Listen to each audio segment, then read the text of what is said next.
Hello বন্ধুরা, খুশি cooking চ্যানেলে আপনাদেরকে স্বাগত। বন্ধুরা, আপনার সবাই কেমন আছেন কমেন্ট করে জানাবেন।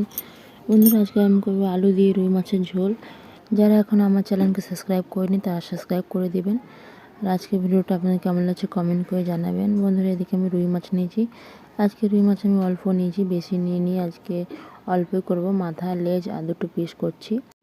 আমি 10 মিনিটের মতো রুই মাছটা লবণ হলুদ দিয়ে মাখিয়ে রেখে দিয়েছিলাম। প্রথমে পিসগুলো ভেজে নেব, উল্টো পাল্টা করে খুব সুন্দর করে লাল লাল করে ভেজে নেব। বন্ধুরা, আপনারা একবার সরষে বাটা দিয়ে রুই মাছের ঝোল এরকম করে খাবেন, খেতে খুব দারুণ লাগে, খুব সুন্দর টেস্ট হয়। বন্ধুরা, আপনারা অবশ্যই ট্রাই করবেন। আর ভিডিওটা কেমন লাগছে কমেন্ট করে জানাবেন।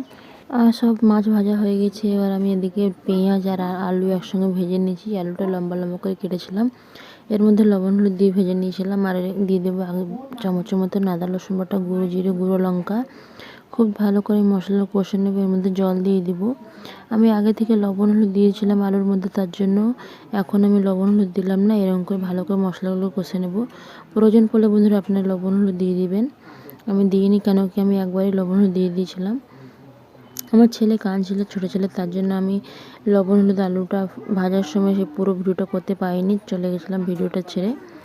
আর একদিকে আমি সরষে বাটা নিয়েছি, সরষে বাটাটা এর মধ্যে দিয়ে দেবো। খুব ভালো করে মশলাটা কষা হয়ে যাওয়ার পর বন্ধুরা এর মধ্যে আমি সরষে বাটা দিয়ে দিলাম। সরষেটা বন্ধুরা বেশিক্ষণ ভাজবো না, 10 সেকেন্ডের মতন ভাজবো। গ্যাসটা মিডিয়ামে রেখে এটা ভাজা হয়ে গেছে বন্ধুরা, আর ভাজবো না। বেশি ভাজলে কী হবে, কি তেতে তেতে লাগবে, ভালো লাগবে না খেতে। এর মধ্যে দিয়ে দেবো পরিমাণের মতন জল।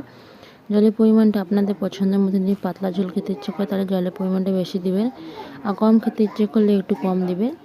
আমি একটু ঝোল ঝোল করছি, তার জন্য জলের পরিমাণটা বেশি দিলাম।